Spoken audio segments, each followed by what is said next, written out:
I'll wake up in the middle of the night and be like, I got it. I can see it. I can see the pictures in my head of how to explain this concept. I love that learning aspect and seeing if I can come up with a new way of explaining. To me, that's like such a fun puzzle to solve. Is I'll read, about neural networks online, and I'll think about it and go, well, is there a way that I can explain this that would be more clear to me? Because a lot of explanations are pretty heavy on the linear algebra and sort of mathematical notation, and I'm like, yeah, that's not really my thing. I look at those things and I go, I'm just not that good at doing math. I can't just look at the equations and go, oh yeah, that's awesome. I have to draw it out. So, it's really fun and satisfying to be able to do that. That being said, I almost always go through a phase of extreme self-doubt, like specifically, like recently, right, with neural networks. I read a bunch of stuff and I was like, I don't know if I can even do this. I go through a phase of like, there's just no way. I can't, it's too complicated. I can't even understand it. I go through a lot of self-doubt, and I've done it enough now at this point that I can sit myself down and go, don't panic. Just keep plugging away and keep reading and trying to find more resources and just trying to ingest more and more stuff. And sooner or later, you will get it. And I'll be like, no way, it's too complicated. I can't do it. My hands are sweaty. And I'll have to go, nope, you've been here before. When you did gradient descent, that freaked you out. When you did XGBoost, that freaked you out. Now you're doing neural networks. It's freaking you out. Don't worry about it. You'll get through it. And so that's something I've learned is one,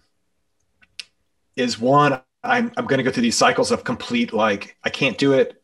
It's too complicated. I don't even understand it. I'll never understand it. I go through a lot of self-doubt, and then I kind of go, but I know it and I have to stick to it, and I keep going, and I get to the other side of that and I feel so good. It's not just a relief, but it's like you're on the top of the mountain and you can see a billion miles. All of a sudden I feel like the clouds have lifted, and I just love that feeling of like, I got it. I love it. I'll wake up in the middle of the night and be like, I got it. I can see it. I can see the pictures in my head of how to explain this concept, and I'll try it, and it probably won't work because it never works on the first try. But at least I'm already, I'm starting to make that progress. And I just love that sense of accomplishment that I get from doing the videos. I love that aspect.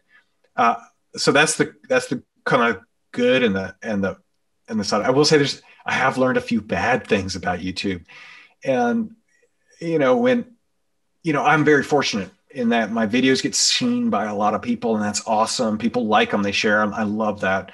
It means a lot to me. But not everyone in the world is really nice. And when I see the world's population as a normal distribution, and 95% of the people are just awesome.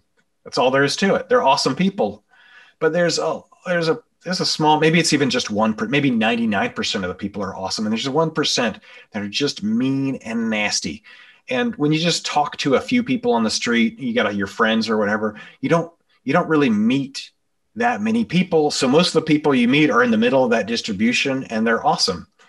But when your videos get a lot of play, you start getting those outliers every now and then, those people that are just mean and all they want to do is ruin your day.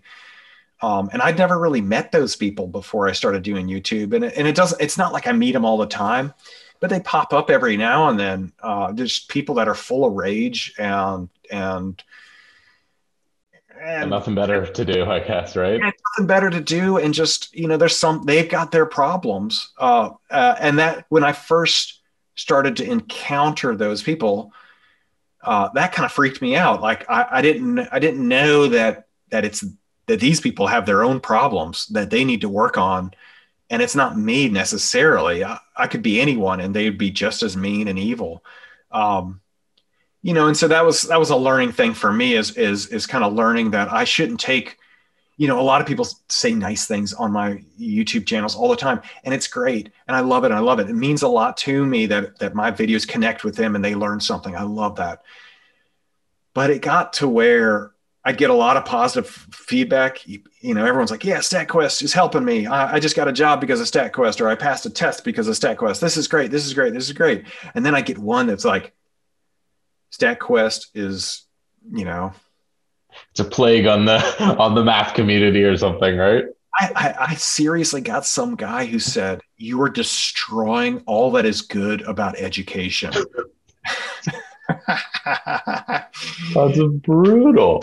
Or something like, you know, I think they had some swear words in there as well. You know, something I said touched some nerve, and this guy just, it rubbed him the wrong way. And I took it very personally. And all of a sudden, all that nice, awesome stuff that people had been saying to me, I forgot about it.